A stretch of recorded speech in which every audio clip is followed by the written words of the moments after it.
ஆக்கிட வேண்டியதுதான்.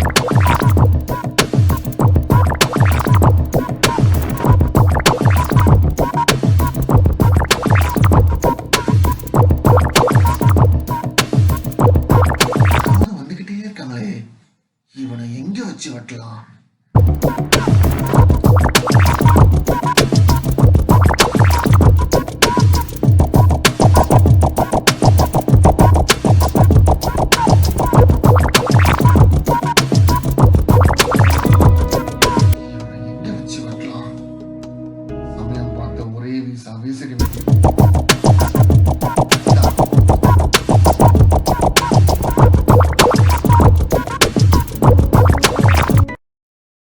அருவால ஒருத்த கழுத்துல வைடா புரிய. ஏய் நீ வீரன் இருந்தா அவனை நேருக்கு நேர் வெட்டா. முதல்ல அதுவா போடுறான். போடுறேன். ஏன்டா அவனை பின்னாடி வெட்ட வந்த? என்னது அவன் என்னோட தானா? இவனை யாருன்னு தெரியுதா உனக்கு? தெரியுது. யாரா நீ? அவனை போட்டு தள்ள வந்தவன். எதுக்குடா? என்னோட பிசினஸ் எதிரி. என்னது எதிரியா?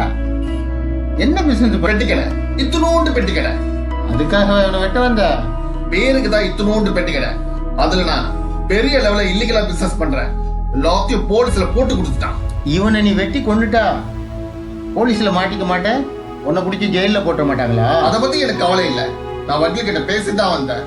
வக்கீல் தான் எனக்கு ஐடியாவே கொடுத்துருக்காரு. ஒரே மாசத்துக்குள்ள ஜாமீன்ல வந்துருவேன். இப்போ தெரியுதா மக்களே, நாட்டில் எதனால் கொலை குற்றங்கள் நடக்குதுன்னு?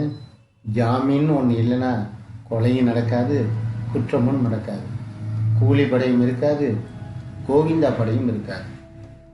நாட்டில் கொலை குற்றங்கள் அதிகமாக நடக்கிறதுக்கு ஒரே காரணம் அந்த ஜாமீனுங்கிற ஒன்று தான்.